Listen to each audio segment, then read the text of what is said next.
Hey guys, so today I'm going to review this Laneige Strawberry Yogurt Peeling Gel. Now this is $20 and I bought it at an Amore store, but I know they also have it at Sasa.com and YesDoll.com. I'll leave links in the description box. But I had tried this once a few months ago, but I didn't really want to get into exfoliation just because I felt like, freaking A, that's one more thing I have to add to my skincare routine. I feel like for 20-year-olds, I already have a very excessive skincare routine, so I didn't really want to add anything else to it.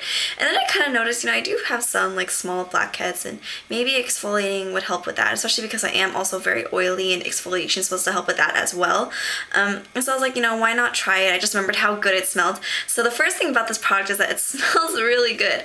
They say to use about a dime size amount on your dry face. What I did was I used it when I got out of the shower, just so my skin would be a little bit more supple, a little bit more soft. And then it looks like this. It's like this really pretty pink gel. And then it has these little pink crystals in it. I don't know if you guys can see these little like pink little beads. And so those little beads, like, they're not abrasive. They dissolve pretty much right away. And then what you do is you just rub, and they say just rub your skin for about a minute and then rinse it off with lukewarm water. If you leave it on, it'll tingle really bad, so make sure you rinse it off. I left it on my hand to see if it, like how mild it is, and it's actually a really mild exfoliator. It's a little bit uncomfortable if you leave it on your hand for a really, really long time and don't rinse it off. It makes it just, your skin kind of tingle and go a little bit numb. But I really like this just because it is so gentle. Like, I've tried like St. Ives, like the apricot scrub, and I've tried other exfoliators, but they're so rough. I feel like it just kind of messes your skin up more, and I feel like for really intensive exfoliation, you should really leave that to like a dermatologist or someone, because your skin's a big deal, And when you're too rough on your skin, especially with something like exfoliation, like taking off layers of skin, you can make whatever skin condition you have a lot worse if you just keep like ripping off a bunch of layers of skin.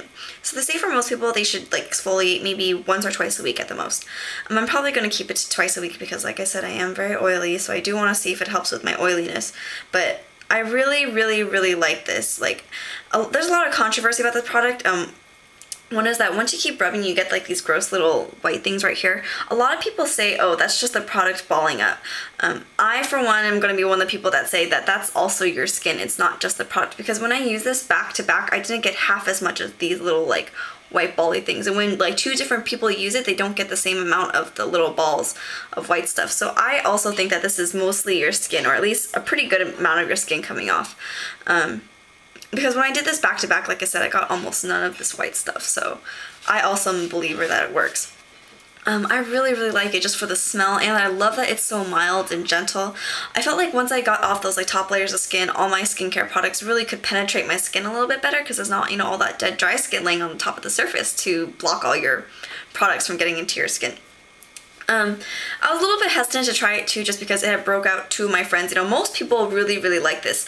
If they didn't love it, well, then they're still pretty okay with it. I only knew like 2 people that didn't like it because they said they broke out from it. So I felt like that's kind of the gamble you take with any skincare. Skincare, like I said, is very individual, so the way that you react to one thing may not be the same way that your friends react to something. But for me, I personally found it to be very gentle. It didn't break me out, which is my big concern, because I used to not be sensitive to skincare products, but recently, like this past few months, I've been very sensitive. I think it's because ever since YouTube, I started experimenting with stuff a lot more, and so I think that's pretty much why. Another thing that I really liked about this was that I felt like it was the first product I ever used that made my skin look instantly more luminous. Just like I said, like I don't like the white lucent cleansing foam just because I felt like the brightening effect or whatever was very temporary, and it was just kind of like a trick. I felt like this was the first time it made my skin like glow. I felt like my skin was glowing instantly. I love Asian skincare, but it's definitely for more patient people because, the results are there and you get good results, but just it takes a while. But this is the first time I got like instant results, so it's just really gratifying. It just brightened up my whole face, brightened up my complexion, just because I felt like my complexion looked really dull lately, just because, like an idiot, I fell asleep in the sun for like 12 hours the other day at the beach, so it just felt like it really damaged my skin. So this really, really helped with that. I'm like addicted now to this thing. Like I just want to put it on all the time. But yeah, I really, really like this. I think it smells great. It's very gentle. I think the price is really reasonable, $20 for all of this. And the packaging actually makes sense, it's not like something you have to scoop out. I feel like it's a little bit more sanitary. I usually don't like things that come in jars. So I personally really, really, really like this, and I highly recommend it. If you guys are looking for a gentle exfoliator that smells nice, is gentle on your skin, then I, for one, recommend this. But I know there are some people out there that don't like it. But at least, my point of view is 2 thumbs way up. I really liked it. But yeah, that's pretty much it. That's my really quick review on that. So I'll leave links to where you can find it in the description box, so you guys can just ask me there. And I'll hopefully have another lash tutorial up by tomorrow. So yeah, keep your eyes out for that, and I'll talk to you guys later. Bye!